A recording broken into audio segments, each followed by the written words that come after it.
ஒரு வழியா எல்லா பிரச்சனையும் முடிஞ்சு, அசெம்பிளியில வந்து பெரும்பான்மையை நிரூபிச்சு, விஜய் அண்ணா வந்து ஆட்சிய வந்து தக்க வச்சுக்கிட்டாரு. ஒரு 6 மந்த்ஸ்க்கு வந்து எந்த ப்ராப்ளம் இல்லாம இந்த கவர்மெண்ட் வந்து ரன் ஆகும். அதுக்குள்ள வந்து இருக்கிற பிரச்சனையெல்லாம் ஒவ்வொன்னா சார்ட் அவுட் பண்ண ட்ரை பண்ணுங்க.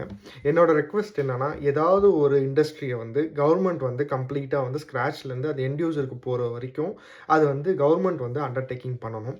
லைக் ஃபார் எக்ஸாம்பிள் பார்த்தீங்கன்னா, டாஸ்மாக் வந்து கவர்மெண்ட் வந்து கம்ப்ளீட்டா வச்சிருக்கு. ஸ்டில் வந்து நம்மளோட லைசென்ஸ்டு பார்ல வந்து பிரைவேட் செக்டர்ல குடுத்து ஆப்பரேட் பண்ணிட்டுருக்காங்க. பட் ஆனா மெஜாரிட்டி வந்து கவர்மெண்ட் தான் கம்ப்ளீட்டா வந்து ஹேண்டில் பண்ணுது.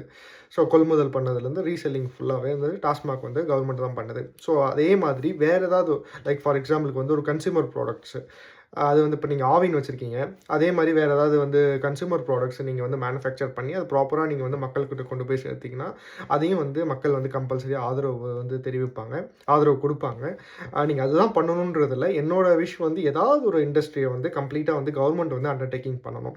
நீங்க வந்து டாஸ்மாக்க விட்டுட்டு வேற ஏதாவது ஏன்னா டாஸ்மாக்ல நெறைய வருமானம் வருது. அத என்னால புரிஞ்சுக்க முடியும். அந்த வருமானம் இல்லைன்னா, அது வந்து ஒரு பெரிய கஷ்டமா இருக்கும் கவர்மெண்ட் வந்து ஹேண்டில் பண்றதுக்கு. ஸோ நீங்க உடனே பண்ணணும்னு அவசியம் இல்ல. கம்ப்ளீட்டா கொஞ்சம் கொஞ்சமா மாத்திருங்க.